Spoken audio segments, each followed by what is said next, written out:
Buenos días a todos.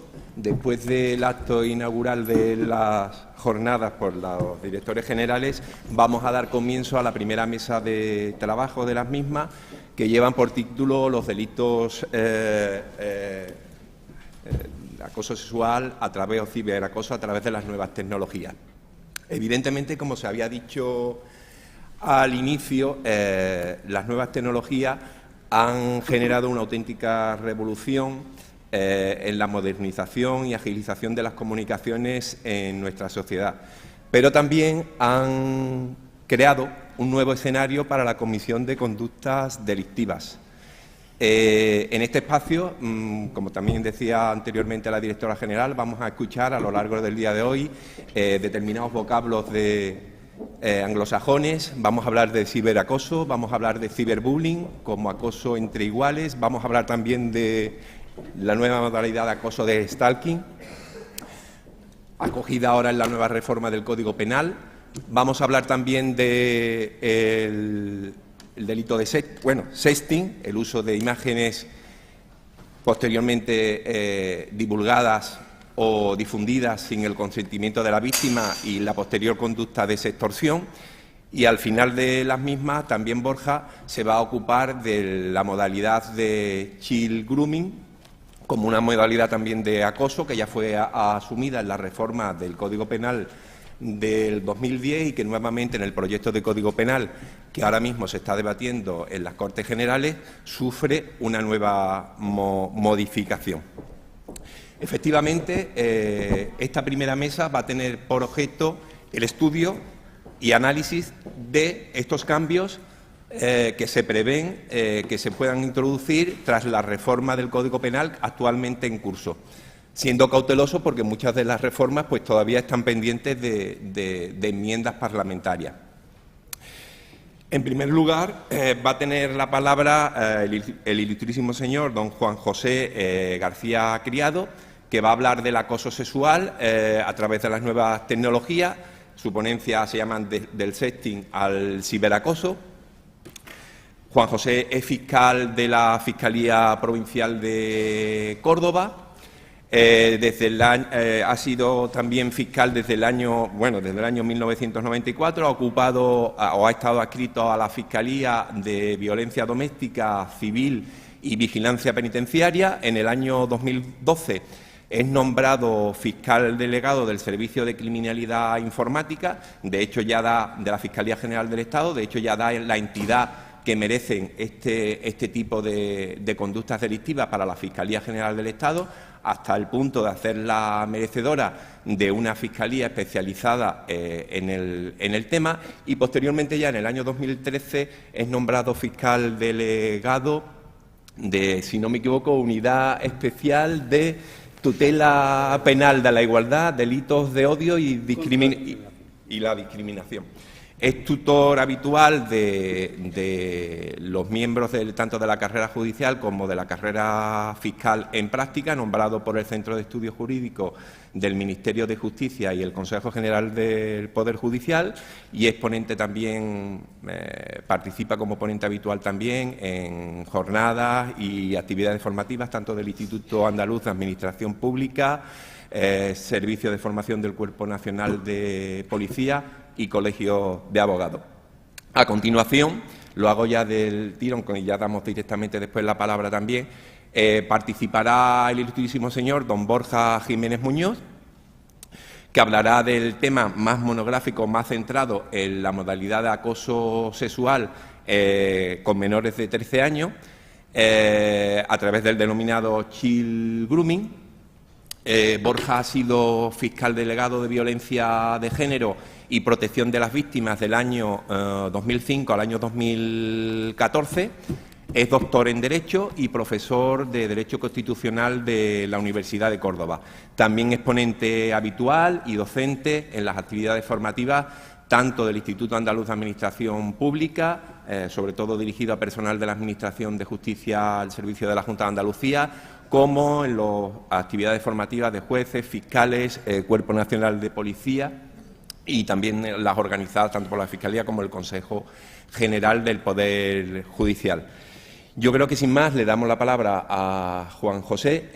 En lo que hemos pactado más o menos, os hemos comentado una media hora de intervención, yo os avisaré más o menos, con el objeto de que, siguiendo un poquito las pautas que nos marca la organización, al final de las ponencias pues tengamos un espacio para el debate y dejemos la oportunidad a los asistentes de plantear cualquier duda o pregunta que pienso que bueno, puede ser enriquecedor para todos. Sin más, tiene la palabra Juan José García Criado. Gracias. Bueno, pues muchas gracias, Manolo.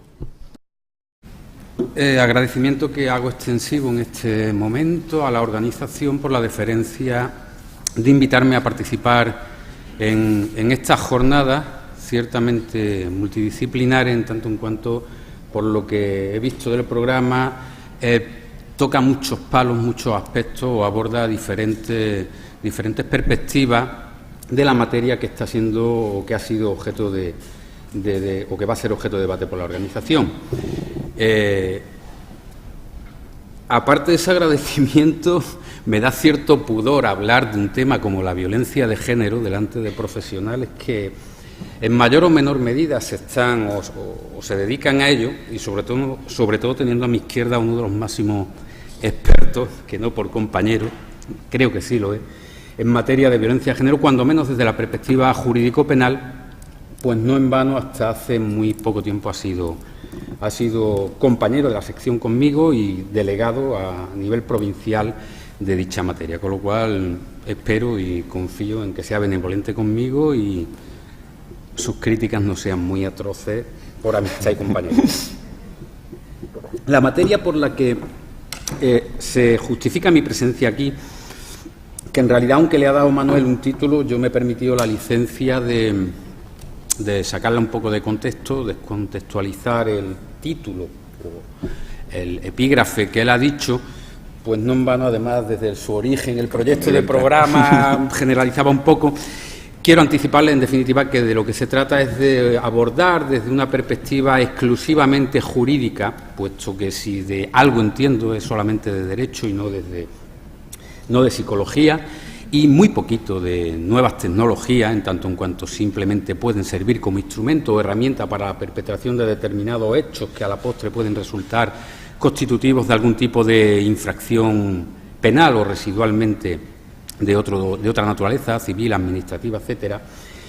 Y desde esa perspectiva, básicamente por hacerle un esquema y no alargarme mucho en la presentación, quería tratar las cuestiones por las que Manuel ha presentado o ha introducido, que estoy aquí, que es el tema del acoso y el llamado, según el anglicismo al uso, sexting, desde la perspectiva exclusivamente jurídico-penal. Pero como yo soy un firme creyente de que el derecho penal, como derecho sustantivo, es absolutamente inocuo si no va acompañado del proceso penal, obviamente, y el derecho sustantivo sin el proceso no sirve absolutamente para nada, o al menos en la perspectiva que la práctica del día a día en la Fiscalía y en los tribunales de justicia a mí me ha dado, también, aunque sea brevemente y al final, quisiera darle alguna pincelada o algunos detalles sobre cómo abordar desde la perspectiva o desde el ángulo del proceso y fundamentalmente de la prueba, puesto que al fin y al cabo un proceso penal en un 90% es prueba y por decir algo, un 10% aproximadamente es derecho sustantivo o discusión técnico-jurídica en sentido estricto de los elementos del tipo. Quisiera darles, ya le digo, algunas pinceladas sobre aspectos importantes o que yo al menos modestamente considero importantes en dicho sentido. Si el cacharrito me deja.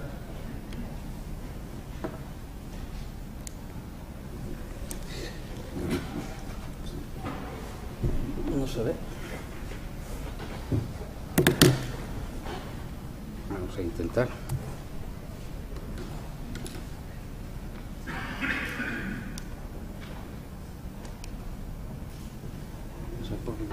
¿Qué? No sé. Pues esa es la que hemos probado antes. Sí. Eso sí sería el otro, ¿no? ¿Esta es la que no se ve, no? No. Así estaba antes. Así estaba antes. ¿Así estaba igual? ¿Dónde hemos probado? Bueno, pues nos encontramos con el primer inconveniente. No sé si si cabe la posibilidad de, porque traigo el ordenador, si cabe la posibilidad de utilizar el mío. Porque haber opción cambiar de el ordenador.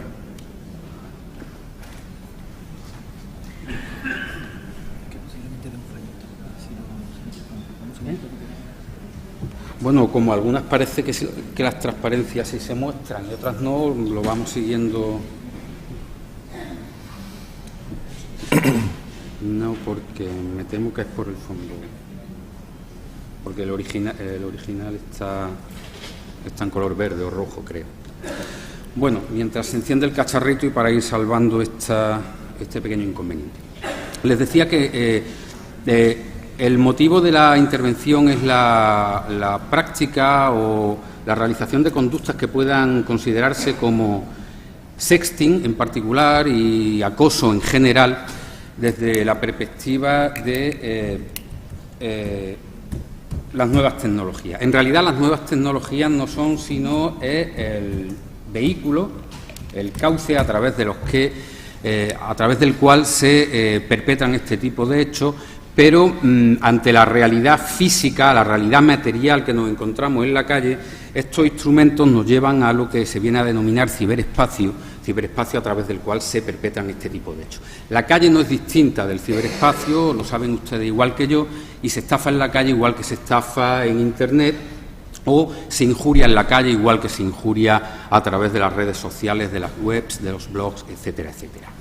Lo que quizás sí suponga una característica específica del ciberespacio, de la realidad virtual, como también se suele denominar, es la circunstancia o el hecho de que en su conjunto facilita la comisión de todo este tipo de delitos o la perpetración de todo este tipo de infracciones, y la facilita desde el momento en que facilita el anonimato. Es una realidad, la virtual, que promueve o que hace más fácil el esconderse detrás del acto concreto. Es un espacio, es una realidad, la virtual, a diferencia de la material, que a su vez también proporciona una inmediatez en la acción, es decir, tenemos el ordenador, el smartphone, la tablet, el dispositivo de que se trate en concreto, e inmediatamente ponemos en marcha el mecanismo de acción por el cual vayamos a injuriar, vayamos a estafar, vayamos a cometer cualquier tipo de ilícito. Tiene, a diferencia de la realidad material, una característica que es la difusión global y masiva que se puede producir a través de la red, cosa que en el mundo material, en el mundo real, es ciertamente más difícil. Y presenta también la característica de la asequibilidad, en tanto en cuanto estimamos que hoy día la facilidad de acceso a estos gadgets, a estos medios tecnológicos, está a la orden del día. Cualquier menor, cualquier adolescente, cualquier ciudadano, en definitiva, tiene acceso a un ordenador, a una tablet, a un smartphone, a cualquier dispositivo, en definitiva, a través del cual pueda perpetrar o pueda interactuar con otros. Y finalmente hay una realidad, valga la redundancia, que distingue al ciberespacio, a la realidad virtual del mundo real, del mundo material, que no por citarlo el último estimo que sea menos importante, que es la minimización de la gravedad de estas conductas. Y cuando me refiero a la minimización de la gravedad de estas conductas, quiero traer a colación, y creo que algunos de los presentadores también se han referido a ella, a una reciente encuesta de hace apenas 2 meses del Ministerio, creo que ahora se llama de Sanidad, Bienestar Social e Igualdad, perdón si me equivoco en el titulito del Ministerio, que venía a poco menos que a cifrar, según una encuesta realizada por dicho organismo, en más del 33% el número de encuestados que consideraban que la violencia o la agresión psicológica no era realmente un maltrato o no constituía realmente violencia de género. Todo ello derivado, como al parecer muchos estudiosos del tema han puesto de manifiesto, en que se tiende a minusvalorar las acciones en las que no hay un contacto físico, en las que no hay una presencia física entre las personas que interactúan. Y desde la perspectiva de la Comisión de Injurias, de acoso, de insultos, de agresiones de todo tipo a través de la virtualidad que proporciona la red, que proporciona Internet, se tiende a considerar que esa distancia que hay entre una persona y otra, en cuyo o habiendo interpuesto medios tecnológicos, disminuye la posible gravedad. Y esta minusvalorización de la gravedad de estas conductas entendemos a su vez que son extensivas, aunque cueste decirlo, a los operadores jurídicos. Los instrumentos a través de los cuales se cometen este tipo de delitos, básicamente que los tienen ahí, y no vamos a... Es que no se está, Juanjo. ¿No está? No.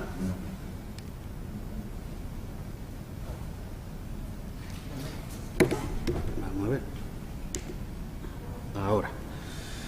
Son los básicos que todos conocemos, todo tipo de gadgets que nos podamos encontrar, el ordenador, la tablet, el smartphone, las webcams, etcétera. Los lugares o los sitios a través de los cuales se perpetran los delitos que o sobre los que vamos a hablar a continuación, o donde acontecen este tipo de infracciones, pues cualquier tipo de plataformas digitales que todos conocemos y a las que nos podamos referir. El correo electrónico, los blogs, los chats, los mensajes bien en su modalidad de SMS o de MMS, las redes sociales en cualquiera de sus denominaciones comerciales, los foros y desde luego, la mensajería instantánea tan de moda a través de plataformas como WhatsApp, Line, etcétera, etcétera. ¿Cuál es la situación actual? Bueno, no les voy a ocultar que cuando se me propone hablar de acoso, casi pienso que se me está sometiendo a una encerrona porque el acoso no existe. Y no se me entienda mal. El acoso no existe desde el punto de vista jurídico-penal en el ordenamiento jurídico positivo que actualmente hay vigente en España.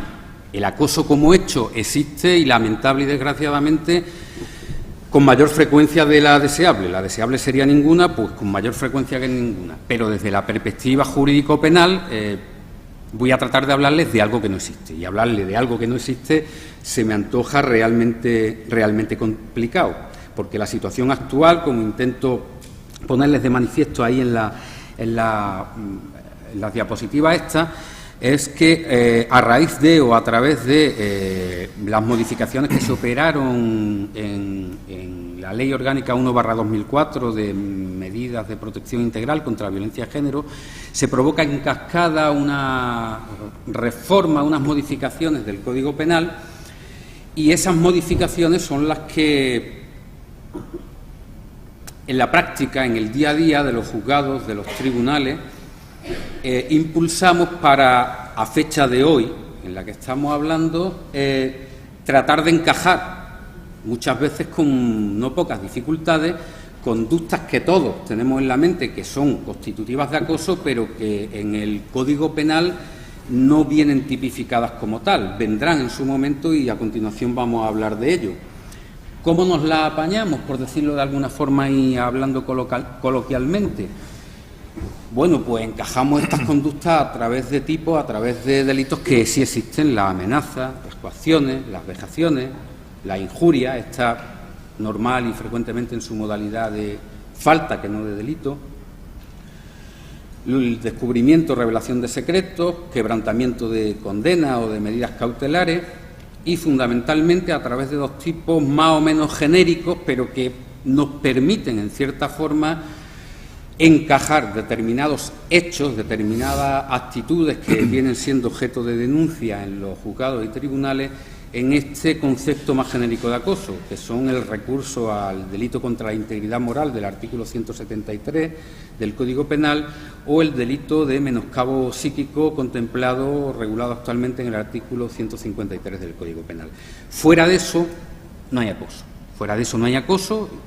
Probablemente lo habrá en el futuro si el trámite parlamentario es superado con éxito en dicho sentido. Partimos, pues, de esa situación actual. Les decía que hay unas previsiones, no sale ahí, pero se las leo.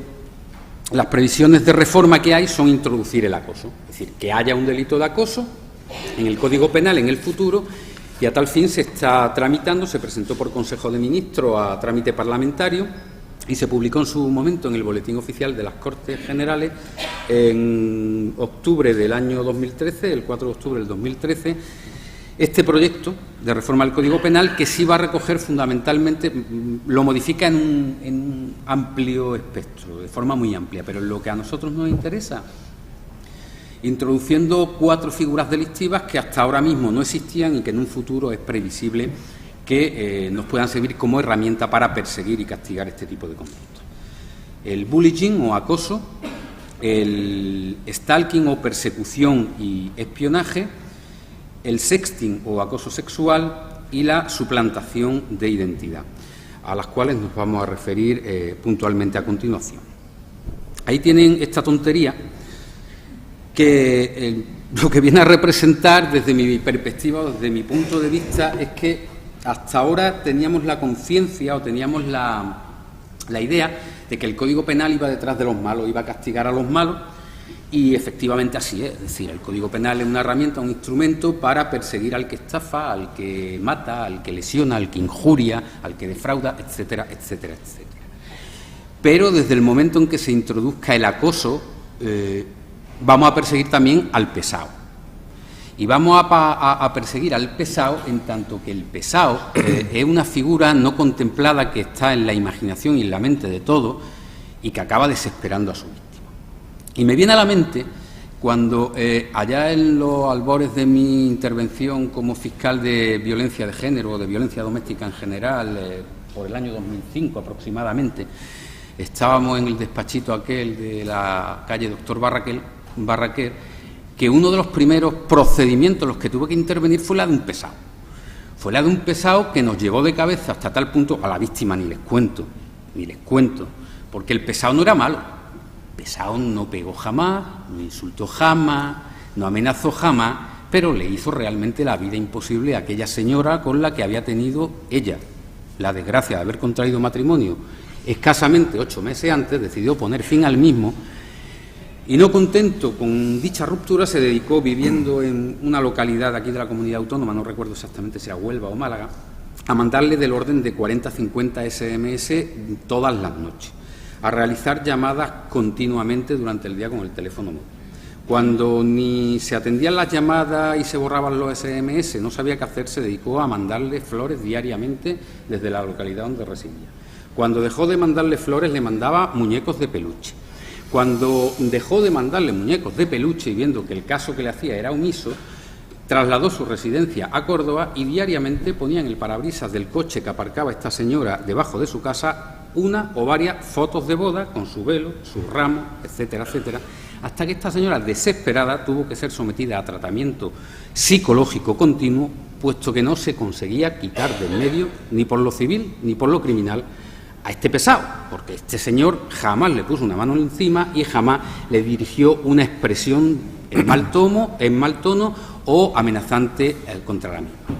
Este señor acabó acusado de una forma un poco forzosa y condenado por un delito de coacciones y por una falta de vejaciones injustas, pero como quien tuvo retuvo, acabó quebrantando las medidas de alejamiento y comunicación que le fueron consecuentemente impuestas.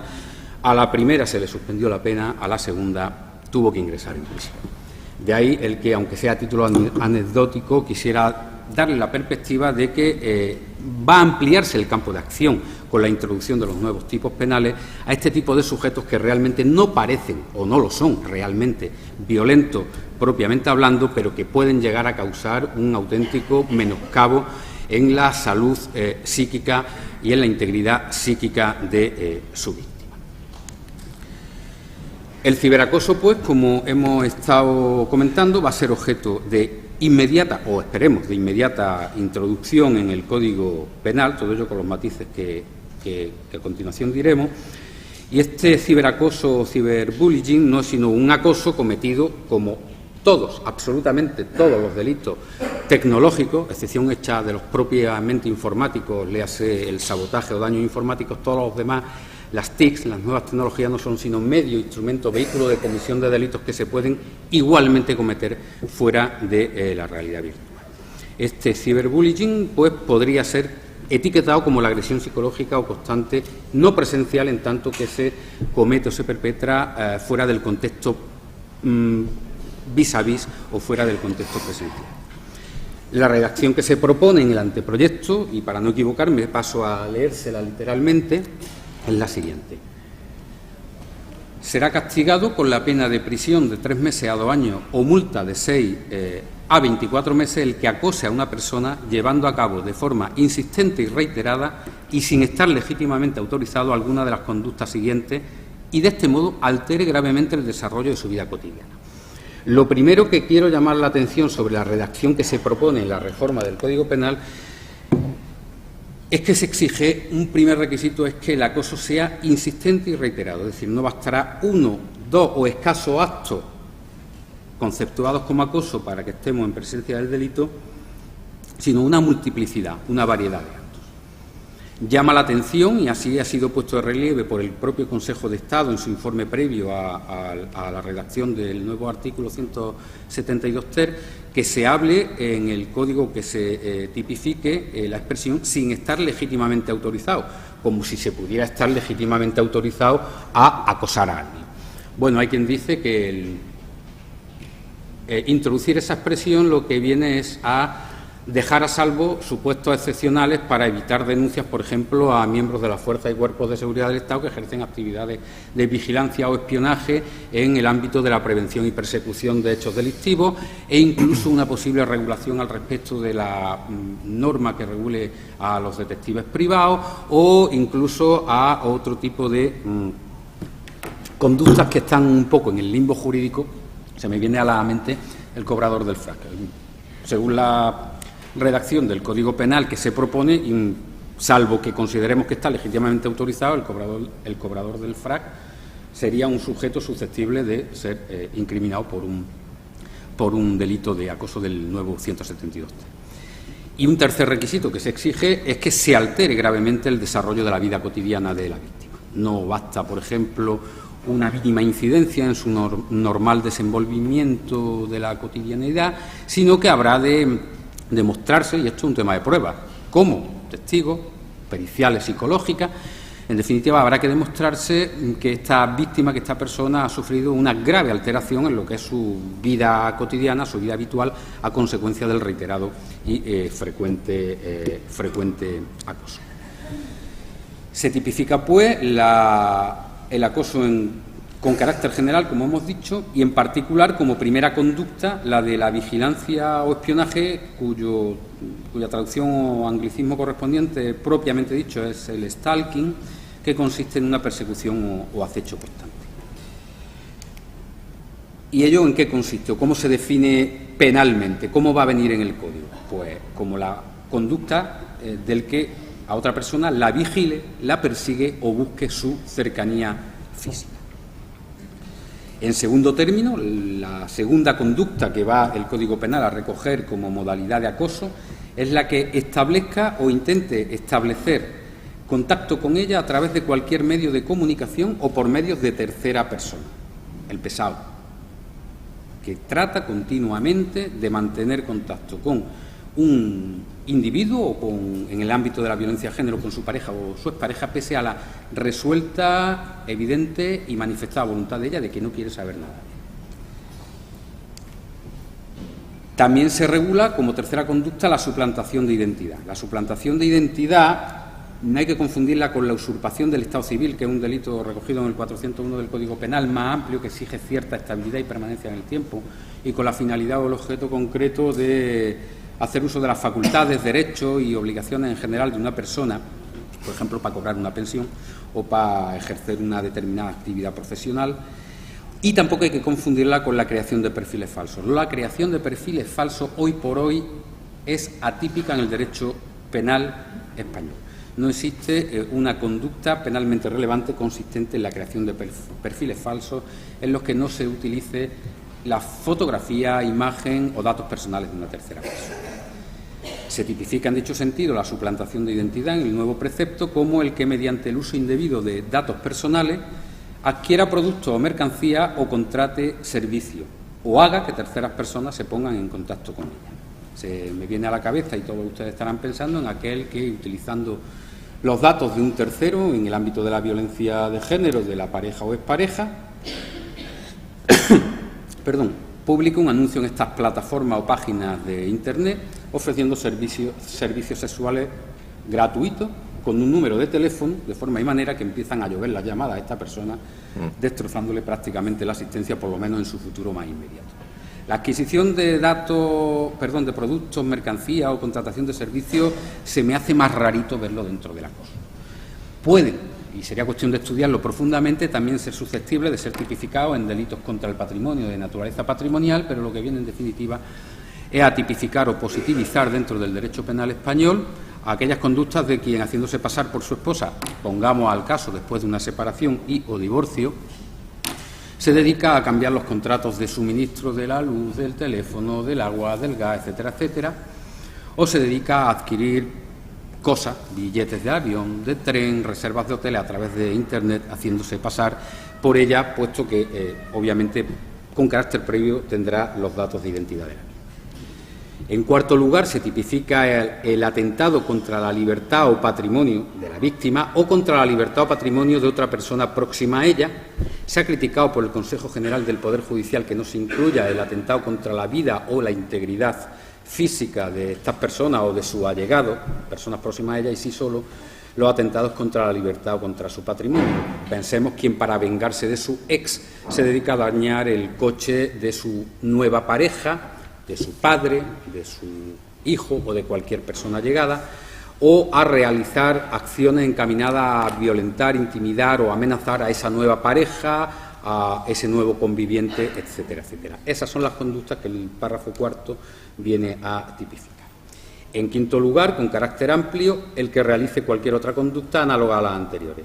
Las críticas sobre este apartado han llovido y son razonables y obvias, puesto que estamos ante un derecho de mínimos que es el derecho penal, y abrir el cajón desastre de cualquier otra conducta va a dar lugar a interpretaciones y a dolores de cabeza que van a ser prácticamente irresolubles ante la indefinición que esa cláusula plantea. Se plantea, una vez que hemos visto cuál va a ser el nuevo código, el nuevo artículo que tipifica el acoso, una gravación a la persona cuando la víctima sea una persona especialmente vulnerable por su edad, situación o enfermedad, y también cuando la víctima sea una de las personas a que se refiere el artículo 173.2, es decir, el acoso tiene una pena que se verá considerablemente agravada en los supuestos de violencia de género al tratar, dentro del ámbito del tema que estamos tratando, de cónyuge, excónyuge, pareja, expareja, etcétera. Otras cuestiones que se plantean a la luz de ese artículo va a ser que se precisa en todo caso denuncia de la víctima o representante legal, caso de que sea menor, por ejemplo, y de que se prevé el concurso de delitos. Es decir, aparte de ser procesado, investigado, imputado y en su caso condenado por acoso, también se le podrá acusar, imputar y condenar por aquellos otros delitos que a través de los cuales se haya perpetrado el acoso. Si ha quebrantado la medida de cautelar o de condena o la condena impuesta, también, además del acoso, habrá cometido un delito de quebrantamiento. Si ha acosado amenazando, habrá cometido un delito de amenaza, de lesiones, de descubrimiento de secretos, etcétera, etcétera. Segunda vertiente de la nueva tipología de los nuevos delitos que va a introducir el Código Penal, el sexting, el chantaje o difusión sexual. Hasta ahora había algo muy parecido, que era el descubrimiento y revelación de secretos, pero el descubrimiento y revelación de secretos no nos sirve cuando la imagen que se difunde es consentida e incluso producida y proporcionada por la propia víctima. Por lo tanto, este sexting podríamos definirlo como la divulgación de imágenes o grabaciones audiovisuales con fines de extorsión, de humillación o con fines lucrativos. El concepto de los que he manejado, que más me gusta, aunque no le sale ahí, por breve y sencillo, es el del Observatorio de Seguridad de la Información del INTECO, Instituto Nacional de Tecnologías de la Comunicación, que habla o conceptúa el sexting como la difusión o publicación de contenidos, principalmente audiovisuales, de tipo sexual producidos por el propio remitente, utilizando para ello el teléfono móvil u otro dispositivo tecnológico. Básico. El cacha se hace una foto, un selfie de estos que está de moda, lo cuelga, lo manda a la novia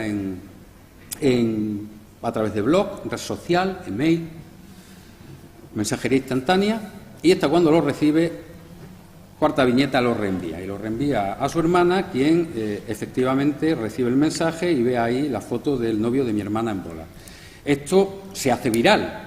Esto, a su vez, se multiplica por X, y esa imagen que el novio manda a la novia, o en el caso de la violencia de género, a la recíproca, al final acaba haciéndose viral, porque en el momento en que externalizamos cualquier dato en Internet, dejamos de ser dueños de ese archivo, de ese algoritmo que viene representado por un nombrecito que es el archivo concreto. Dejamos de ser dueños y, por lo tanto, no podemos dominar, no podemos controlar la difusión de él. Las características del sexting las tienen ahí. Es la voluntariedad. La foto que se difunde me la hago yo o me la hace un tercero con mi consentimiento, no me la han robado, por así decirlo. Se utilizan las TICs, las tecnologías de la información y la comunicación. Tiene un carácter sexual o erótico el contenido, no vale cualquier foto, y es una conducta amateur, no profesional. Está fuera de los cauces de difusión comercial o de distribución industrial. Son fotos, son grabaciones, son archivos producidos y distribuidos de manera personal y artesanal.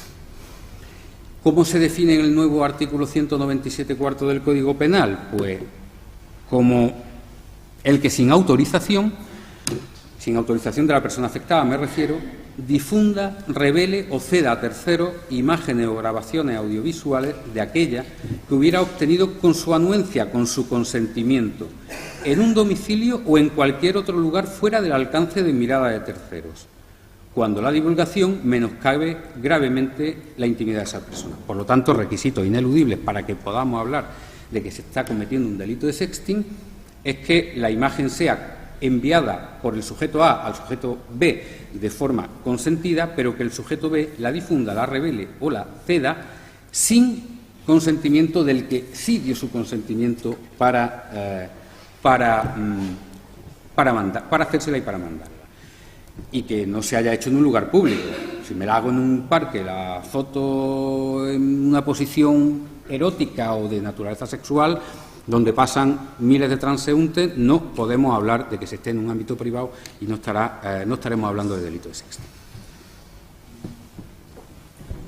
Sus tipos agravados, y empiezo a correr un poco porque Manolo ya me está dando la notita al respecto. Sus tipos agravados del delito de sexting, que se prevén cuando se haga con fines lucrativos, obviamente, y cuando la imagen revele algún tipo de nota sobre la creencia, ideología, orientación sexual, religión, etcétera, del sujeto afectado.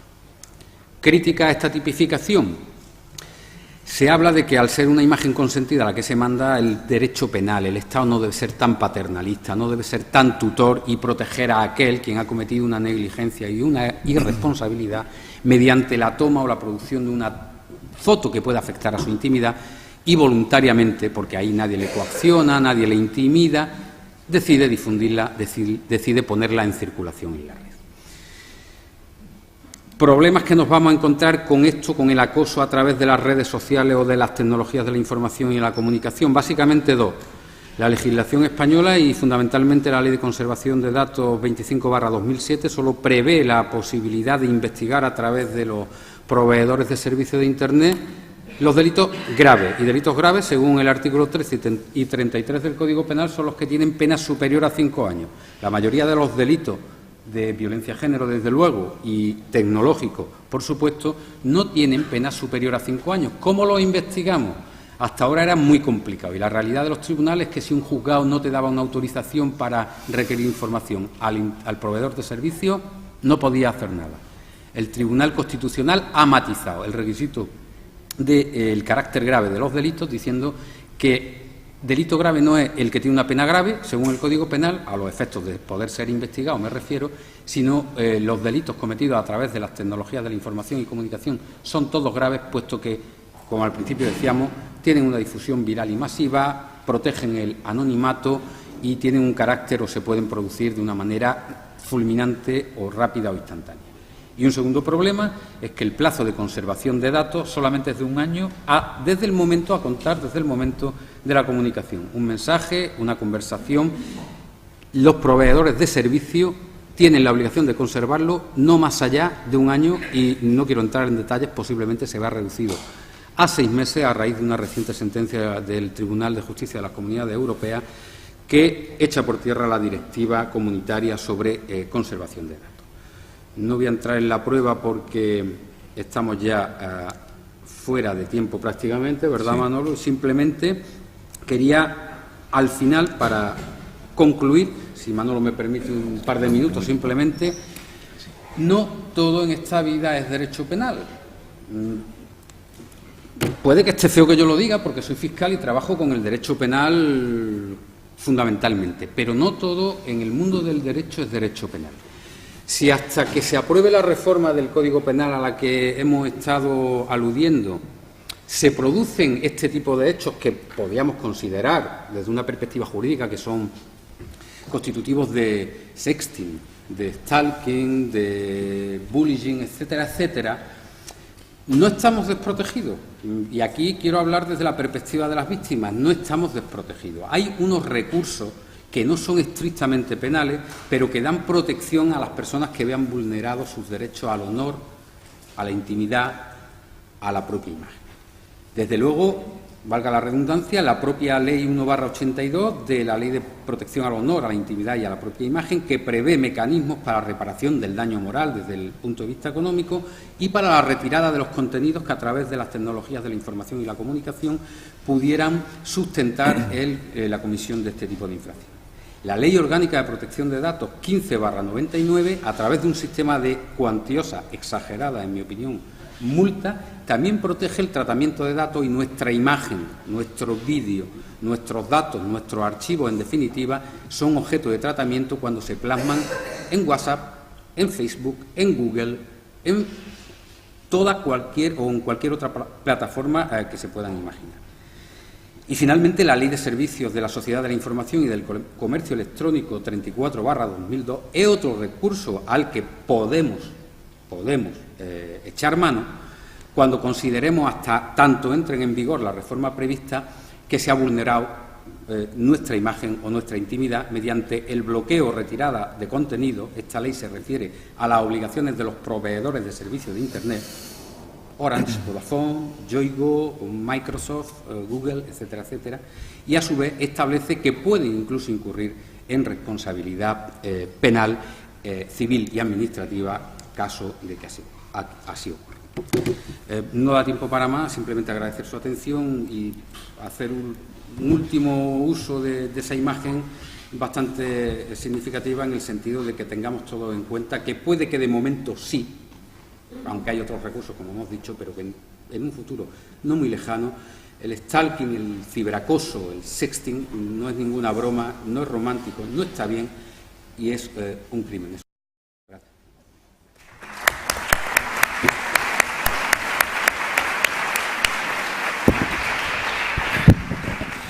Gracias, Juan José, por tu interesante intervención para el encaje penal de todas estas modalidades que has hablado del ciberacoso y las previsibles reformas que vayan a tener en el actual proyecto de Código Penal en trámite parlamentario. Sin más, damos la palabra a continuación a Borja Jiménez, que nos hablará de la nueva figura del tema del acoso sexual, child grooming, donde también tendrás que hacer ahí un encaje entre la actual regulación del 183 bis y la previsible reforma del nuevo proyecto.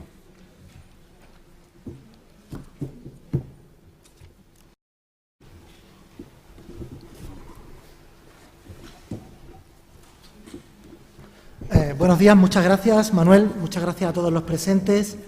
Dados los agradecimientos, que bueno, se pueden imaginar que lo siento, voy a ser muy breve y voy a intentar adentrarme de plano en la problemática del child grooming, que es para lo que yo he venido aquí a hablar.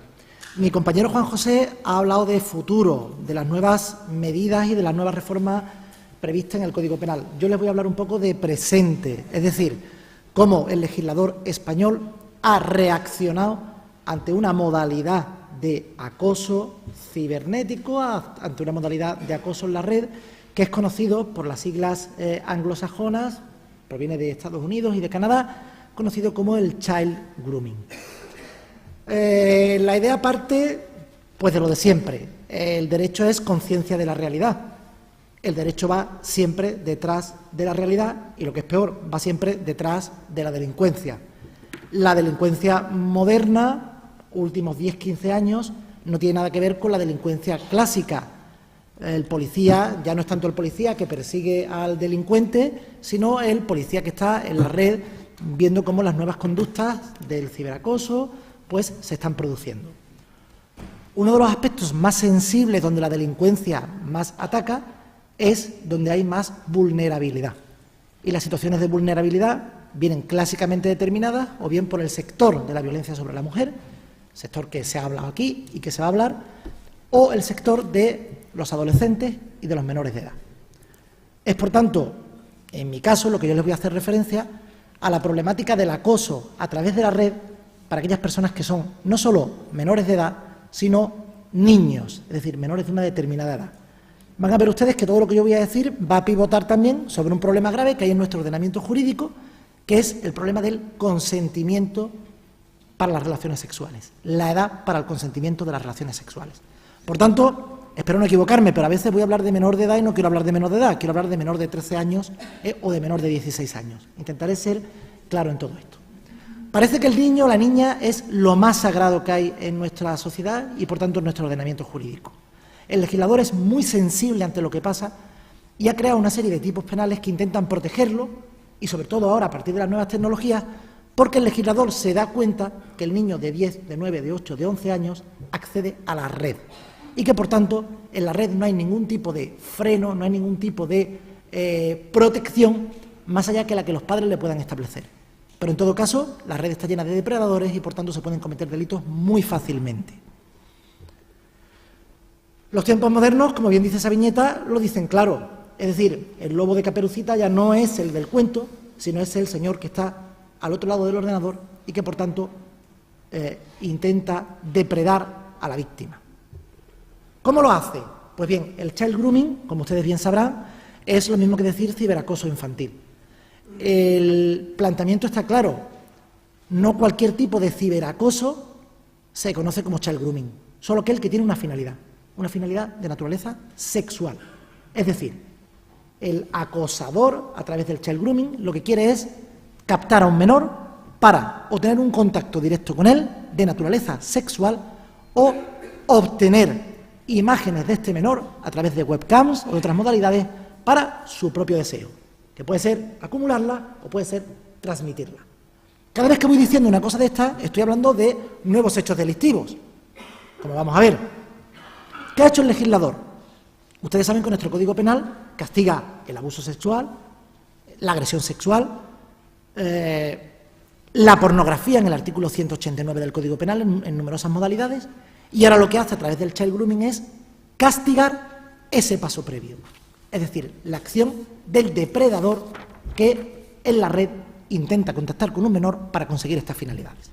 Por tanto, nuestro legislador ha querido ser avanzado, ha querido ser moderno, ha querido estar pues al filo de lo que es la noticia, al filo de lo que es la realidad, con la implantación de un artículo que el Código Penal desde el año 2010 que regula esta modalidad. Por tanto, para que quede claro, mi compañero ha hablado de todo lo que va a pasar en el futuro, es decir, la perfección de ese tipo penal que yo les voy a hablar ahora, las nuevas modalidades, y yo les voy a hablar exactamente de lo que ahora mismo hay, que es un concreto artículo del Código Penal que regula estas conductas. Pues bien, el child grooming, como todos ustedes sabrán, tiene el proceso que les indico.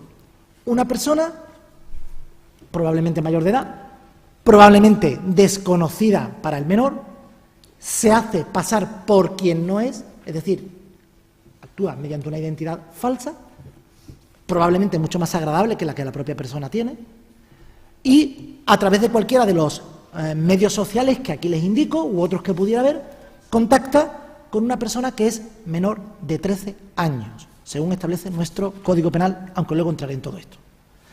La idea de lo que hace es camuflar su propia realidad para parecer una persona distinta, actuar o entrar en las redes sociales haciéndose pasar por quien no es y accediendo a la persona de varias posibilidades o maneras. Bien, puede tener un solo perfil, el perfil de un chico o de una chica joven que le seduce mandándole una serie de fotografías o de imágenes probablemente falsas, en las cuales él da un paso adelante para que la otra persona, la receptora, se sienta más cómoda a la hora de liberarse y poder establecer estos contactos. Esa es una modalidad que está estudiada y que está conocida. La otra posibilidad es que el propio depredador pueda establecer varios perfiles. Un perfil bueno, un perfil malo. Un perfil malo de alguien que parece que es un poco acosador por la forma que habla, que escribe, que dice, mientras que hay otro que puede ser la misma persona, que tiene un perfil bueno y que trata de ganarse la confianza de la persona. En resumen, es lo mismo que pasa en el mundo de las relaciones personales, pero a través de la red, con una característica fundamental, con que se priva al sujeto pasivo, a la víctima, de la posibilidad de conocer quién es. Y aquí les hago un inciso con respecto a la violencia sobre la mujer, que creo que se va a hablar también hoy. En el tema de la violencia de género, la mayoría de actitudes o de actividades, por lo menos en lo que mi experiencia compete, no se producen a través de esta modalidad del child grooming, puesto que hay un elemento básico.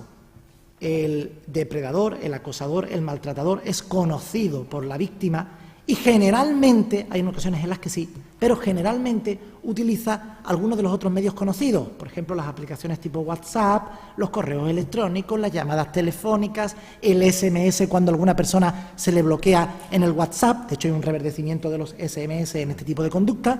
Todo eso daría lugar luego a la conducta que mi compañero ha hablado del stalking. Pero no es normal, por lo menos en la experiencia profesional que yo tengo, ver a maltratadores utilizando la vía encubierta del child grooming o del grooming en el caso de que se tratase de personas mayores de edad. Hay en todos casos, pero no es la conducta más común. Pues bien, esta es la conducta general. Lo que se pretende son dos cosas. Como he dicho, uno, el contacto personal con la víctima, con el menor, en cuyo caso se descubre claramente la persona del depredador y, por tanto, se enfrenta al menor, al niño, con la barbaridad de encontrarse con que aquel con quien que se escribía, con quien le mandaba la fotografía, no es quien pensaba. O, en segundo lugar, lo más frecuente en la actualidad, que es el child grooming más refinado, que es la recepción de imágenes. Porque con la recepción de imágenes el maltratador, el acosador, tiene algo más. Tiene un documento gráfico de vital importancia, guardarlo para reproducirlo, para transmitirlo, para extorsionar al menor. Con lo cual, el efecto viral, las posibilidades de multiplicación de los hechos delictivos y de destrozo del menor son muchísimo más amplias. El depredador más inteligente es aquel que no se descubre de una manera inmediata, sino aquel que utiliza las imágenes y que en un momento final se puede descubrir. Pues bien, algún autor ha establecido cuáles son las características de este depredador en la red. Está claro que debe ser una persona bastante fría, con conocimientos informáticos, una persona que, por supuesto, no respeta la idea de no solo la minoría de edad, sino de la minoría de personas menores de 13 años. Hay que tener en cuenta que el consentimiento sexual en España está previsto en la edad de 13 años. Por tanto, menores o mayores de 13 años que quieran mantener un contacto sexual de una manera voluntaria, lo pueden hacer, por lo menos hasta la nueva reforma del Código Penal. Por tanto, el depredador no solo es una persona fría, es una persona que no respeta ni siquiera los límites de la niñez o del límite entre la niñez y la adolescencia.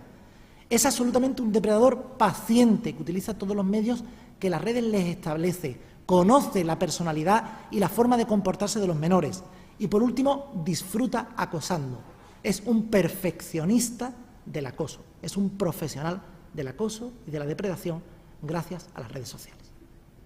El efecto, por tanto, destructor que tiene el child grooming es impresionante. Y, por tanto, se comprueba cómo las nuevas modalidades delictivas tienen un efecto nocivo, pues probablemente muchísimo más perjudicial que las modalidades clásicas. Estoy hablando en líneas generales. Pues bien, algunas campañas internacionales han lanzado imágenes como esta, en las cuales le vienen a decir a los padres que ¿Verdaderamente ustedes saben con quién están hablando sus hijos en la red? Esto desde el punto de vista social.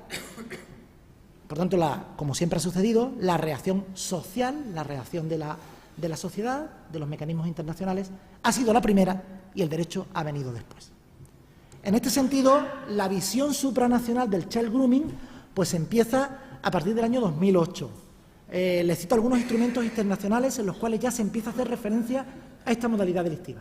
Es decir, el Tercer Congreso Mundial de Enfrentamiento a la Explotación Sexual de Niños y Adolescentes.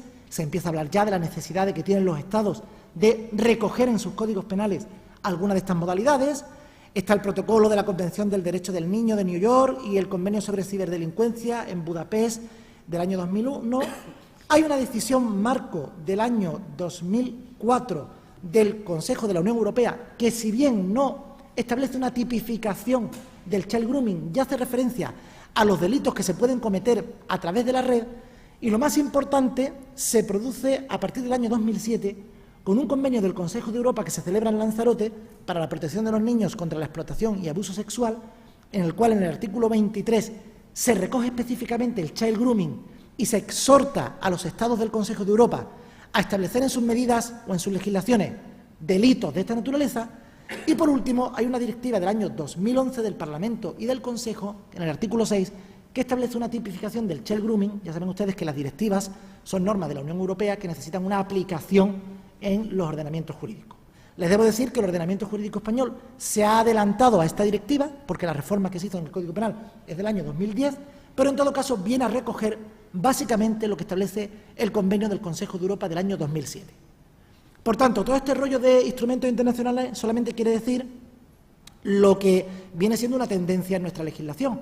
España, como un Estado, dentro de sus responsabilidades internacionales, se ve obligado a aplicar la norma que los instrumentos internacionales le vienen aconsejando o imponiendo dependiendo de la naturaleza del convenio.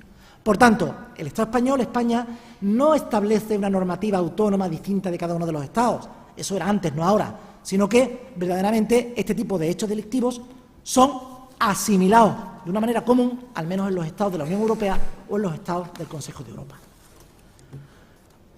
¿Qué pasa con el child grooming? Hay una respuesta penal general. Ustedes verán que el child grooming es el acto de intentar que un menor contacte con un mayor. Pero ese acto de contactar, que es delictivo, lleva aparejado la posibilidad de comisión de otros hechos delictivos. Por tanto, aquí hay una respuesta penal general. ¿Cuáles son los hechos delictivos que se suelen cometer con el child grooming? Estos hechos delictivos que les pongo aquí. Es decir, si una persona contacta con un menor de 13 años y le hace una serie de proposiciones para contactar con él y luego lo lleva al cine o luego le dice que su padre le venda el piso, eso no sería constitutivo de ninguna infracción penal. El child grooming tiene una finalidad de comisión de un hecho delictivo. ¿Cuáles son esos hechos delictivos? Fundamentalmente, todos los de naturaleza sexual, las agresiones y abusos sexuales que están previstos en el Código Penal entre los artículos 178-180, agresiones sexuales, 181-182. Los abusos sexuales, ya saben ustedes que la diferencia es que no haya violencia o intimidación, esa es la diferencia entre el abuso y la agresión, y el artículo 183, que es cualquier tipo de abuso o agresión sexual a menor de 13 años. Se castiga con más pena. También pueden ser cometidos a través del child grooming todas las modalidades delictivas establecidas en el artículo 189, que es la captación, difusión, compra de material pornográfico, y por último, la posibilidad de cometer amenazas o coacciones caso de que el menor no acceda a la relación que le propone el depredador en la red. Por tanto, a través del child grooming, lo normal es la comisión de todos estos hechos delictivos. Esto es lo que se llama la respuesta penal general, pero para eso no hacía falta el child grooming, es decir, antes de que existiese este precepto, pues cualquier persona que contactaba con otra y producía o cometía un delito de abuso sexual, se le castigaría conforme a estos preceptos del Código Penal. Nuestro legislador ha ido a algo más. ¿A qué ha ido? Pues ha ido a un tipo penal que tiene unas características y que está previsto en el artículo 183 bis del Código Penal. Antes de esto les quiero decir que hay una consulta de la Fiscalía General del Estado. Las consultas son instrumentos que la Fiscalía General del Estado nos manda a las distintas fiscalías para unificar criterios. Esto sobre todo va dirigido un poco a los profesionales del derecho que hay aquí, porque son aspectos un poco más técnicos, pero que tienen una verdadera importancia.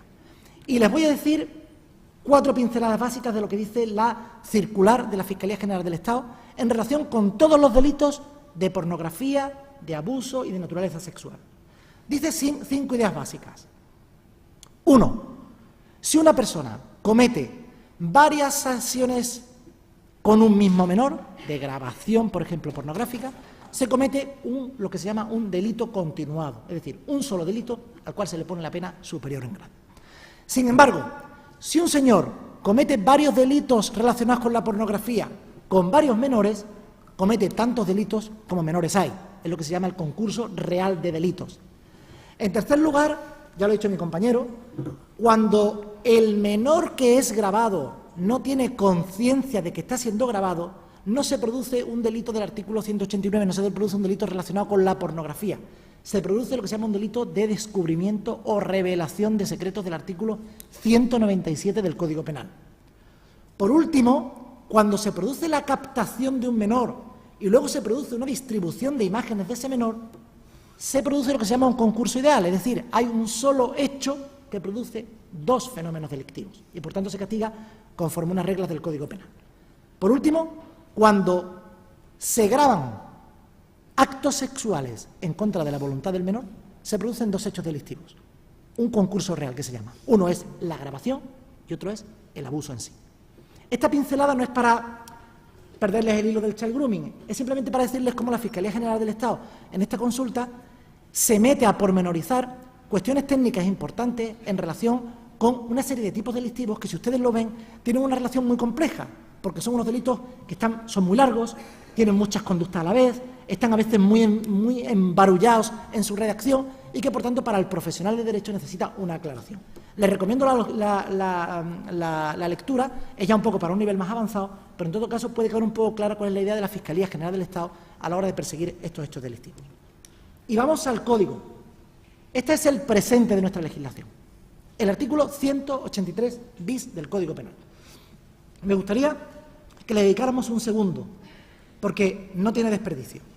Verán ustedes que dice, el que a través de Internet, del teléfono, de cualquier otra tecnología de la información y comunicación, ya está aquí estableciendo cuáles son las tecnologías, luego lo veremos, las modalidades. Y ahora dice, contacte con un menor de 13 años, luego entraremos en eso, y proponga concertar un encuentro con el mismo fin de cometer cualquiera de los delitos descritos en los artículos 178 a 183 y 189, es decir, los delitos que hemos visto antes, siempre que tal propuesta se acompañe de actos materiales encaminados al acercamiento, esta frase tiene muchos problemas, será castigado con determinada pena, coma, sin perjuicio, no sé si esto está aquí, sin perjuicio de las penas correspondientes a los delitos en su caso cometidos, lo que les he explicado. Una cosa es el child grooming, que lleva una pena, y otra cosa es la comisión de los delitos a través del child grooming, que lleva la pena del delito correspondiente, que son estas penas que les he explicado anteriormente con las reflexiones que hace la circular o la consulta de la Fiscalía General del Estado. ¿De acuerdo? Y por último añade, si se hace el hecho mediante coacción, intimidación o engaño, algo que va de suyo, las penas se ponen en su mitad superior, son más graves. Este delito, de una lectura simple, parece perfecto, parece que recoge una acción que no estaba en nuestro ordenamiento jurídico. Sin embargo, las cosas no son tan claras como parecen. Este artículo tiene una génesis.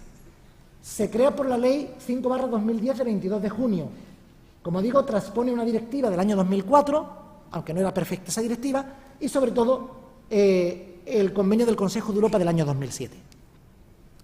¿Cuáles son las características importantes de este precepto que quiero que ustedes atiendan un momento? Primero, solamente se puede cometer el delito llamado child grooming a través del uso de las tecnologías de la información y comunicación. Si el contacto inicial es de naturaleza física, no se habla de un child grooming, se puede hablar de otra actividad delictiva, de un acoso, una amenaza, una coacción, pero no se hablará de esta modalidad delictiva. En segundo lugar, y esto es lo que quería hacer referencia, que ha sido además muy criticado por la doctrina y se quiere corregir en el nuevo Código Penal, es que el child grooming solo se comete con respecto a menores de 13 años. Es decir, todo este rollo que yo les estoy contando, si sucede en personas de edad superior a los 13 años, no serían constitutivos de delito. El legislador español se ha dado cuenta de esto y en la nueva reforma del Código Penal ha elevado la edad a los 16 años. Pero ahora mismo la edad son los 13 años, con lo cual estamos hablando única y exclusivamente de acoso a niños y a niñas. Tercera idea. ¿Han visto que dice el artículo? Con la finalidad, siempre que trae propuesta, proponga concertar un encuentro. ¿Eso qué es? Los que nos dedicamos al derecho penal siempre nos da mucho miedo los conceptos jurídicos indeterminados, los conceptos vagos. ¿Qué quiere decir proponer un encuentro? ¿Sacar unas entradas para el cine? ¿Reservar una habitación de un hotel? ¿Decirle que vamos a quedar 5 minutos? Es un concepto jurídico indeterminado, que todavía no ha sido perfilado por la jurisprudencia, pero que hay mucho que decir al respecto. Tercero, habla de realice actos materiales encaminados al acercamiento. Aquí el legislador español cambia lo que dice el convenio del Consejo de Europa, que dice actos conducentes al encuentro. Y el matiz es importante, porque actos conducentes al encuentro son actos ya prácticamente que obligan al menor a ir a ese encuentro, mientras que actos encaminados al acercamiento amplía el espectro penal a otra serie de actos que no sabemos tampoco lo que son. Con lo cual, un precepto que parece que viene a solucionar un problema resulta que nos mete en la indefinición. Por último, la finalidad es evidentemente proteger a los menores y la penalidad está establecida en el Código Penal y no les voy a hacer referencia a la misma. Principales problemas que tiene este tipo penal. El primero, la edad. Fíjense, 13 años, solo con menores de 13 años se comete el child grooming, frente a menores de 18 años que se cometen los delitos de pornografía. Es decir, si se graban a menores y se difunden esas imágenes, al menor de 18 años estará dentro de esa protección penal. Mientras que los actos encaminados para cometer cualquiera de esos delitos, solo si es menor de 13 años, estará protegido. La doctrina se pregunta, aquí hay un baile de fechas, de edades, que debería ser corregido, como así lo establece el nuevo legislador, con por lo menos establecer que el child grooming se cometerá siempre que el menor sea de 16 años. Segundo, lo que les he venido a decir, el tipo penal está castigando actos preparatorios. Se proponga concertar un encuentro, haga actos encaminados a. Eso es muy difícil de determinar en el código, en el derecho penal, porque muchas veces estos actos no son punibles en otros delitos de naturaleza sexual. Tercero, la redacción actual limita la persecución del child grooming al intento de conseguir solo contacto sexual, evidentemente. Si se contacta con el menor para otro tipo de delitos, no hay child grooming. Y por último, les diré que si ustedes leen despacito, y aquí no lo vamos a leer porque ya se me ha acabado el tiempo, el artículo 189, 1A del Código Penal y el artículo 183 bis, del child grooming, verán que cuando se capte a un menor para la pornografía, para difundir imágenes, se está prácticamente describiendo la misma conducta que se describe para el child grooming. ¿Con esto qué quiero decir? Que yo considero que muchas veces el legislador, con su buena voluntad de cubrir todos los aspectos de la actividad criminal, resulta que copia conductas delictivas y hace muy difícil delimitar dos tipos penales. En resumidas cuentas, problemas, muchos, soluciones se han ido poniendo y con la nueva reforma del Código Penal probablemente se resolverán más. Yo solamente me gusta que el legislador sea lo suficientemente minucioso como para perfilar cada tipo delictivo, sin perjuicio de que, desde luego, lo que hay que hacer, como ha terminado mi compañero diciendo, es que, desde el punto de vista ciudadano, lo que hay que hacer es denunciar estos hechos delictivos porque siempre habrá protección de naturaleza penal. Nada más y muchas gracias.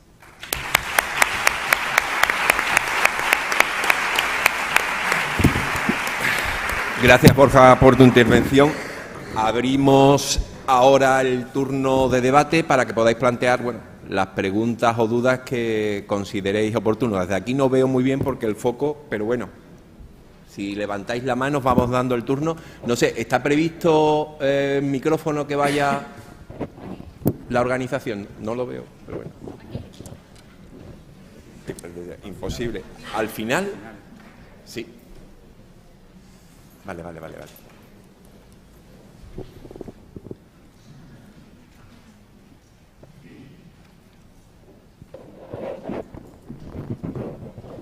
ya te ubico.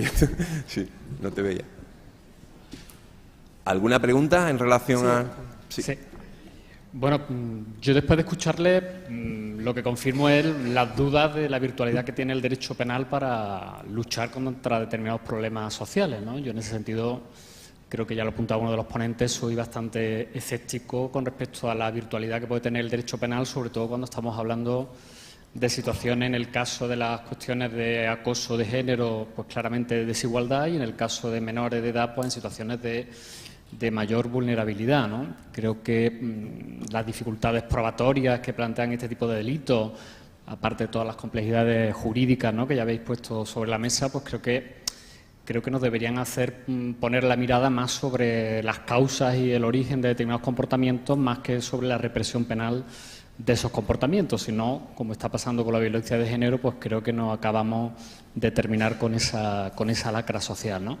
E insisto, como se decía en la presentación de la jornada, que creo que la clave está mucho más en esa capacidad crítica de transformación que tiene que ver con la educación y con la socialización de todos y de todas, ¿no? Porque realmente estos delitos son la consecuencia de una violencia estructural y simbólica, con una situación de desigualdad que sigue existiendo en nuestras sociedades, ¿no? Y en ese sentido, bueno, me gustaría saber la opinión sobre si realmente el derecho penal es la herramienta más adecuada, y con respecto a la organización de estas jornadas, pues simplemente poner de manifiesto que me llama mucho la atención que en las mesas principales solamente haya voces masculinas. Creo que eso también es una violencia estructural y simbólica que refleja la situación patriarcal en la que estamos, ¿no?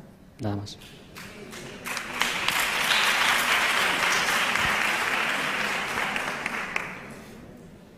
¿Alguna? A la segunda no te puedo... No, a la segunda. A la segunda no te puedo contestar. Es una realidad que manifiesta y sobre la que no voy a entrar porque además no tengo constancia ni del por qué se ha organizado, por qué se ha contado con tal o cual ponente y, en definitiva, ignoro cualquier tema sobre la organización de la jornada. Pero va en buena dirección o va encaminada en buena dirección. Me voy a mojar. Siempre y cuando lo que has dicho lo hayas dicho no pensando en la paridad. ¿Me explico? No 50-50. Ojalá hubiera más mujeres que hombres, o más hombres que mujeres, pero siempre y cuando no establezcamos criterios artificiales, es mi modesto punto de vista, y repito, no tengo nada que ver con la organización. Y hablo de paridad en el sentido aritmético de la palabra, no en el sentido sociológico o sexista de la palabra. Yo la paridad, más que la paridad, igualdad de oportunidades. Y luego, a partir de la igualdad de oportunidades, el que destaque en la disciplina o actividad a la que se dedique me parece perfecto. Y me he metido en el charco sin tener nada que ver con él mismo. ¿Derecho penal sí, derecho penal no? Yo ya lo he dicho antes, yo soy fiscal y yo vivo del derecho penal prácticamente, pero yo no puedo ocultar que el derecho penal no soluciona nada. Es más, me atrevo a decir que muchas veces empeora las cosas. Desde chiquitillo, y cuando hablo desde chiquitillo hablo desde nuestra más tierna infancia, en la que entramos por las puertas de este templo del derecho en Córdoba, que es la facultad, hemos aprendido que esto es un derecho, el penal, fragmentario, de mínimos, la última ratio, que decían, el último recurso para regular las conductas, la actividad humana. Pues no. Hay cosas básicas, que el que roba y el que mata y el que... Pero lo he dicho antes y me ratifico. Yo, el sexting, que es un delito que va a entrar en vigor cuando se apruebe, previo trámite parlamentario, la reforma del Código Penal, ha recibido una lluvia de críticas absoluta.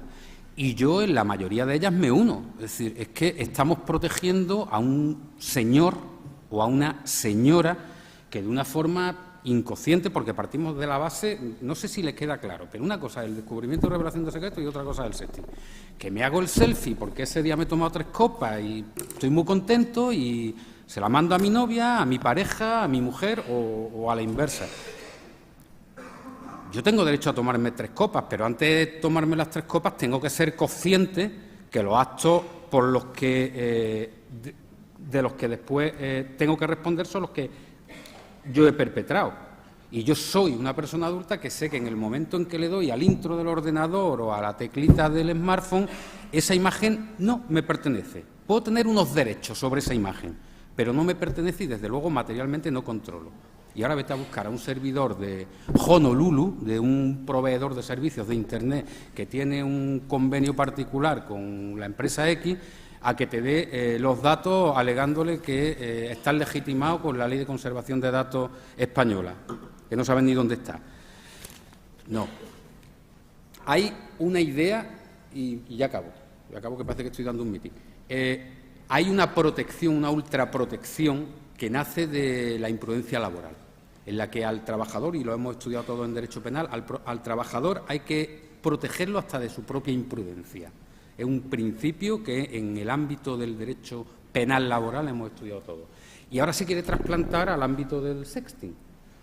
Yo no lo veo. Es más, me sumo a las críticas de quien dicen que el derecho está como un pulpo, el Estado está como un pulpo extendiendo sus patas de derecho penal a actividades o a acciones absolutamente inusitadas. Pero bueno, esto es un tema de política criminal. El que legisla es el que decide, y hace unos días era infracción penal conducir sin seguro y ahora no lo es, y lo es conducir sin carnet, y cuando yo empecé era delito la blasfemia y ahora no lo es.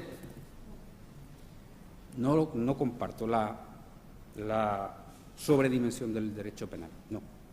¿Había ahí otra pregunta? Sí. Sí, buenas tardes. Voy a ir en la misma línea que ha ido el profesor Octavio Salazar, pero voy a intentar ser más concreta para especificarlo. Esta jornada, al menos los dos ponentes y el presentador que tenemos en la mesa, nos han informado, interesante, de cómo está el Código Penal y cómo va a estar el Código Penal sobre el ciberacoso. Muy bien, pero para que nos entendamos, es decir, no hemos hecho una herida, tenemos el algodón y nos la vamos a curar. Tenemos el algodón, el betadine, el agua oxigenada y el alcohol. ¿Cómo prevenimos esa herida? Yo creo que lo interesante sería, bajo mi punto de vista, en el ámbito en el que nos estamos moviendo las mujeres, es informar, educar a la juventud para que eso no suceda, y también a los padres. También tendremos los padres y los abuelos o las abuelas responsabilidad, pero ya estamos de nuevo, como ha dicho Octavio, volviendo a las mismas formas de hacer las cosas. Yo creo que es fundamental la educación, invertir en la educación y, ¿por qué no?, este tipo de conferencias y este tipo de charlas darlas en los institutos, en los colegios y en las facultades, porque es muy grave lo que está sucediendo y creo que es importante, muy importante que lo sepan nuestra juventud, pero es decir, siempre hablar sobre el Código Penal, lo que se va a hacer o lo que está ya implantado, me parece que el procedimiento para los profesionales que trabajamos en esto quizás sí, pero no es la solución para lo que queremos, que es la juventud. Y mal empezamos, porque toda la jornada hablamos de violencia de género, estamos hablando continuamente de violencia de género, tenemos ponentes, Guardia Civil, jueces, fiscales, policías nacionales.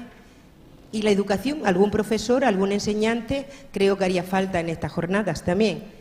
Y una cosa más, yo creo que nos ha costado mucho a las mujeres hablar de violencia machista, violencia de género. Creo que no corresponde a ninguno de los ponentes hablar de violencia doméstica. Muchas gracias. ¿De vosotros? Bueno, más que nada, hacer una reflexión evidentemente totalmente de acuerdo, y creo que en la inauguración de la jornada se ha puesto de manifiesto el carácter transversal de este tema. O sea, hay que actuar desde distintos puntos de vista. Bien, es verdad que esta primera mesa es una mesa estrictamente jurídica. El abordaje que se trataba de hacer en esta primera mesa era un abordaje jurídico del tema de cómo encardinar o encajar las figuras legales en la actual regulación del Código Penal y la previsión de la reforma. Totalmente de acuerdo contigo en que, de cara a los profesionales, las actuaciones tienen que venir de muy distintos ámbitos. Creo que lo han dicho tanto el director general como la directora general, que es un carácter donde la Administración Pública está implicada desde muchas vertientes. Y totalmente de acuerdo, y creo que también se ha dicho en la inauguración, el tema de la sensibilización desde pequeñito. Totalmente, la educación y sensibilización. De todas maneras, estamos en un ámbito de una... incido en que esta mesa, el enfoque es jurídico. Entonces, tanto los ponentes como yo, moderador, nos hemos centrado en eso, en el análisis legal. ¿De acuerdo? ¿Alguna pregunta más o alguna duda, por favor? De acuerdo. Bueno. Tiene la palabra, sí. Buenos días, mi nombre es Carmen Arroyo, soy orientadora en un instituto de secundaria y no se me ha quedado claro qué ocurre con los casos de más de 13 años y menor de 16 o 18. No me he visto mucho la edad de menor de 13 años, pero hay casos y los tenemos incluso, bueno, pues con ya 16, 17, pero no sé exactamente cómo queda. Puedes contestar tú. Sí, disculpa, a lo mejor no he sido lo suficientemente claro porque además estaba al final de la ponencia y me he precipitado. Lo único que yo quiero decir es que en nuestro ordenamiento jurídico la edad del consentimiento sexual libre es a partir de los 13 años. Es decir, mayores de 13 años pueden mantener en general relaciones de naturaleza sexual con otras personas sin que sean delictivas. Por debajo de 13 años, toda relación sexual con un menor es constitutiva de un hecho delictivo. Entre los 13 y los 16 años hay una serie de tipos del Código Penal que castigan, y entre los 13 y los 18 exactamente igual, que castigan cuando esa relación sexual es obtenida mediante acoso, engaño, violencia o de alguna manera. Lo que yo quería decir, esa es la regla general, ¿vale?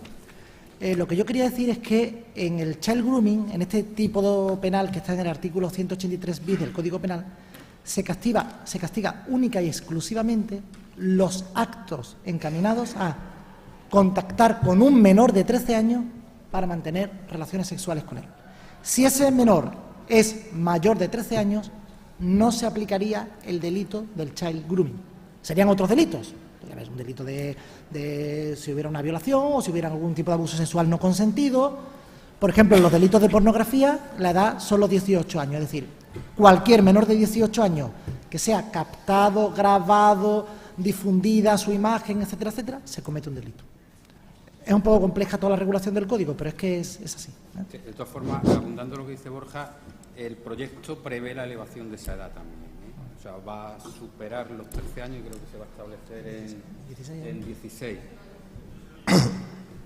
Una preguntilla. Sí, decía que en relación con el tema de la edad. El tema de la edad también es un tema aleatorio porque de hecho ahora está en 13, pero va a ser modificado cuando se apruebe la reforma del Código Penal de la que hemos estado hablando a los 16 años. Y es más, se introduce una cláusula en virtud de la cual cuando el que comete el delito, hablamos de child grooming, el que comete el delito es una persona de una edad parecida y de una madurez, se habla de madurez o grado de desarrollo, madurez próxima a la víctima, no va a existir el delito, es decir, no va a existir el child grooming entre menor de 16 y menor de 16. Pero de 13, al menos que lo sepan, que las previsiones del Código Penal, según la directiva a la que se ha referido Borja, es aumentar en 3 años la edad de referencia. Sí, una preguntilla. Buenos días. Mi pregunta va dirigida al señor Borja. Ha hablado usted que para el child grooming hay una serie de características y entre ellas, pues, es la identidad falsa. Mi pregunta es si esta identidad no es falsa y realmente es la identidad y lleva al menor mediante engaño a cometer o a esa serie de actos, ¿tiene que ser que se esconda la personalidad del mayor o si realmente el menor conoce esa identidad, es child grooming o no? Gracias. Correcto. Vale, muchas gracias. Me viene bien la pregunta porque no sé si lo he especificado bien. He hablado al principio de que el depredador en la red, el que hace este tipo de conductas de child grooming, suele ser una persona que oculta su identidad. Eso sí lo he dicho. Lo que pasa es que luego el tipo penal no habla de la ocultación de la identidad. Si usted lee el artículo 183 bis, dice que el que a través de Internet, teléfono, tal, contacte con un menor y le proponga concertar. O sea, el tipo del Código Penal no exige que la persona sea una persona desconocida o oculta para el menor. Lo que pasa es que yo he dicho al principio que suele ser una persona oculta y desconocida. Si no, no se suele hacer esto. No sé si me he explicado bien.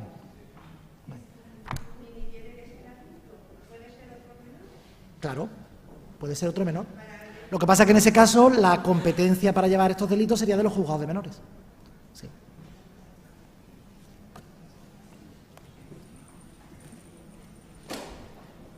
Es que no, se ve fatal. Es que sí. Hola, buenos días. Yo, por un lado, quería congratularme de que ya van a regular en el Código Penal este tipo de delitos que hemos visto. Pero, por otro lado, soy un poco pesimista porque cuando se publique va a haber un aluvión de denuncias y tal y como están las plantillas de las fuerzas de cuerpos de seguridad y tal y como están los recursos materiales, bueno, y del juzgado, etcétera, como no prevén una partida presupuestaria amplia, yo creo que se van a generar muchos problemas. Entonces, bueno, simplemente era esa reflexión. Bueno, ya se vienen denunciando, lo que pasa que, como hemos dicho antes, le damos diferentes salidas, ¿no? Se van tramitando procedimientos por descubrimiento de secretos, por amenazas, por injurias, por vejaciones injustas. Claro, a lo mejor hay un aumento artificial, creo que es a lo que te quieres referir, probablemente, ¿no? Un aumento artificial, quiero decir que si hasta ahora me he retraído para denunciar una amenaza, aprovecho una tipificación nueva para decir o denunciar todo aquello que hasta ahora no he denunciado porque creía que no se me iba a hacer caso. No sé, pero eso...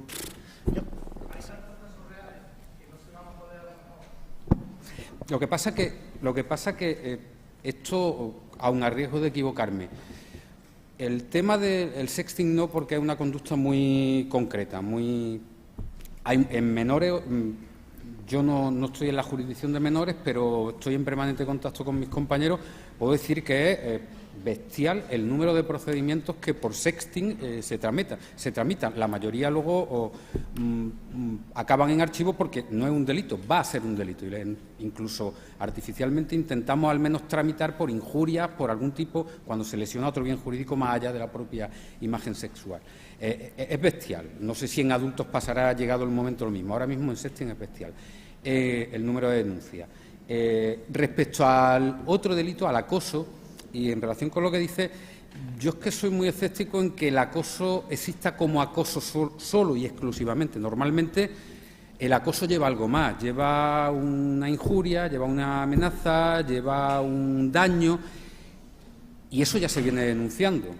No sé hasta qué punto incidirá el que se tipifique como para... Sí, yo quería hacer un apunte. Discrepo con mi compañero en eso, en el sentido de que yo, por ejemplo, considero que el delito de acoso, el stalking, sobre todo en el ámbito de la violencia de género, yo creo que es un delito necesario.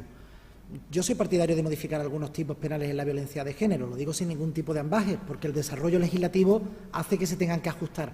Sin embargo, es verdad que hay una serie de conductas, como él ha explicado en el caso práctico que puso al principio, que se están desarrollando muy frecuentemente, y los policías lo saben, que es este tipo del acosador sin cometer ningún otro hecho delictivo mal. Yo creo que eso afecta a la víctima de una manera muy importante y además yo creo que afecta a un bien jurídico protegido, ¿no?, como es la indemnidad. Yo creo que un código penal moderno tiene que atender a ese tipo de conductas. ¿Que nos den más trabajo? Bueno, ese es nuestro trabajo. Pero yo soy partidario de ese tipo delictivo, sí. Hola, buenos días. Yo soy Mónica, soy Policía Nacional, soy especialista en violencia de género. Bueno, eso creo, eso dicen. Soy docente dentro del CNP y fuera. Y quería discrepar con alguna reflexión que se ha hecho esta mañana dentro de las gradas, no en la mesa, acerca de la importancia de que haya hombres precisamente en la mesa. A mí me parece fundamental que haya hombres que se estén especializando en el tema de violencia de género, tanto juristas como no juristas, que creo en la paridad y además me parece muy interesante siempre que sea necesario, siempre que las profesionales estén cualificadas. En este caso tenemos 2 fiscales en la mesa, no hay otro tipo de fiscal en Córdoba que en este momento que sea mujer. Me parece perfecto que sean 3 hombres lo de la mesa y eso lo quiero dejar claro siendo mujer. Y quiero también manifestar, al margen de esto, que era un comentario anexo, ¿Cómo ven ustedes el tema de que llevemos 10 años ya de la Ley 1/2004 y de la necesidad ya de una modificación, llevando un ambaje ya de 10 años, de la necesidad de modificarla o al menos de tratar de reflexionar sobre los beneficios, perjuicios, errores y aciertos que ha tenido esta ley? Bueno, yo lo he dicho antes, yo creo que una norma que lleva ya desde el año 2004 necesita unos ajustes. He hablado en mi intervención anterior que necesita unos ajustes expansivos y otros de retoques. El ajuste expansivo, me parece correcto la introducción del stalking. El ajuste de retoque, yo creo que habría que hacer alguna reestructuración de problemas de competencia. Son cuestiones muy técnicas que tampoco me quiero meter aquí ahora, ¿no? De competencia de hechos delictivos e incluso inversión, no tanto en derecho penal, es decir, no creo que haya que invertir tanto ni en fiscales, ni en jueces, ni en policías, esa es mi opinión, sino probablemente en servicios sociales. Yo creo que, por ejemplo, la víctima de violencia de género necesita un extra apoyo, lo he dicho muchas veces, entre el momento que pone la denuncia y el momento que va a juicio rápido, ese periodo de 15 días. Es decir, hay una serie de puntos en los que yo los tengo muy claros, en los cuales creo que se podrían hacer unos ajustes en la ley, no solo una actividad expansiva, sino una serie de ajustes a cuestiones competenciales, cuestiones de servicios sociales, cuestiones de retocar algunos tipos penales, cuestiones de ampliar otros, pero sí creo que sería necesario. Yo abundando, y voy a ser muy breve, la Ley Integral de Protección contra la Violencia de Género no solo es derecho penal, y me sumo al planteamiento que ha realizado una asistente anteriormente. Creo que hay que gastarse la pasta en educación, hay que invertir en educación, porque lo que no se mete aquí desde pequeñito, y cuando hablo de educación, la educación es escolar, es familiar, es ambiental, hay que contextualizar la educación y no dejarla solo y exclusivamente en manos del docente, que bastante responsabilidad tiene ya con lo que tiene diariamente, como para encima tener que darle esa sobrecarga de responsabilidad. Desde los propios padres, que somos los primarios y más importantes responsables de la educación de los menores. Pero si me preguntáis mi opinión es: hay que gastarse la pasta en educación, y mucha, porque el derecho penal es necesario tenerlo, igual que los radares en la carretera, igual que todos los sistemas preventivos y sistemas punitivos que podamos imaginarnos. Pero hay que empezar desde la base, y la base yo entiendo que es la educación.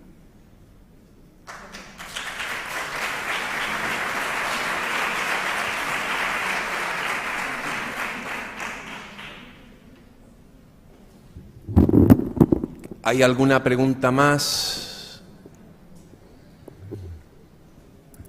Bueno, pues sin más, entonces vamos a dar por concluida esta jornada. Nuevamente agradecer tanto a Borja como a Juan José la participación en ella. Hemos aprendido muchísimo y creo que ahora viene, según nos dice la organización, un descanso.